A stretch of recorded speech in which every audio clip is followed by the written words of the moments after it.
Hi, I'm Gertrude.t and I'd like to tell you about my book, Random Attachment.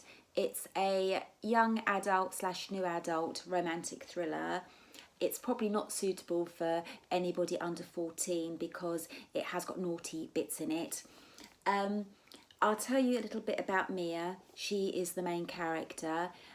She's 17, she's overweight, pretty much doing nothing at school, and has no friends of her own, no hobbies, and she lives with her mother who is dragging her down. Her mother is an alcoholic and is very self-centered, and Mia is starting to think, well, what about me? What about my life?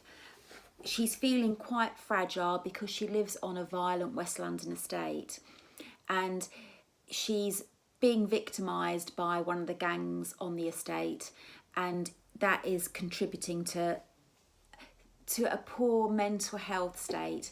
So she's feeling particularly fragile one day, and she's on the Circle Line and at High Street Kensington steps on Flynn, and Mia is immediately attracted to him. She thinks he's an absolutely gorgeous boy, and she's very shy. She's, having little looks at him and then turning her head when he looks her way, and she thinks she'll never see him again. But then she has a second encounter with Flynn, and suddenly she starts to take an interest in him. She follows him. It's kind of it's a stalker obsession story, but it's very innocent to begin with. And what happens is, in the background, there is a man who is attracted to schoolgirls and he is abducting them. And whilst Mia is watching Flynn, Mia herself is being watched, and she puts herself and Flynn in danger. And so much happens in this book because poor Mia, just everything is going wrong for her, and she hates her life, she hates her body, and it's a real struggle for her and a fight. But I'd like you to see how hard she does fight and what happens to Mia in this story.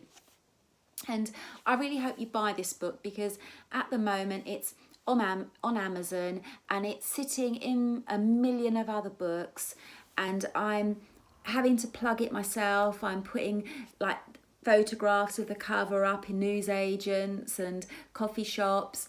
I'm a disabled person. I live on a very small budget, and you probably think, well, she looks absolutely fine. But I have a condition called degenerative cervical myelopathy, and it really has just set my life back years. I mean, it's totally changed my life.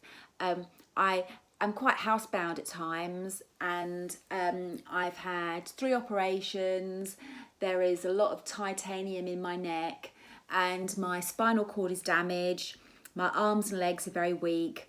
And so because I couldn't work, I started writing, not with a view to ever selling a book, just to have something that I could focus on that would keep my mind off the pain, because this condition is dreadfully painful. I wake up every day and I'm in pain, and every day is a struggle for me to get through, and writing has just been my lifeline, really.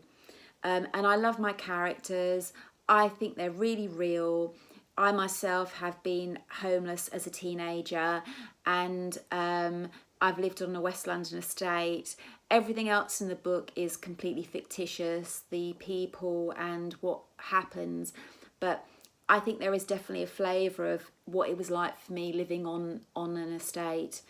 And I think Mia is just this ordinary, real girl with real issues, and I'm not saying whether it's a happy ending or a sad ending, but it's definitely not sugar-coated ending. I feel that there's a real kind of British feel to it as well, because I read a lot of young adult stories. I mean, some really good ones like Laura McHugh, which I think is very realistic. But then there's so many kind of sugary stuff out there, which is nice to have something light-hearted. But I do think there's nothing like a good crime thriller, and I think that's missing in the young adult market. And it is a bit saucy in parts because it is a love story, and it's about first love and, you know, infatuation and that feeling that excites you when you just think about that person. And I think that is there in the book. I hope it is. But if you buy my book, I will be so grateful, because you'll be helping me to continue in my my new direction as a writer, because you'll pay for ink cartridges, which will really help a lot.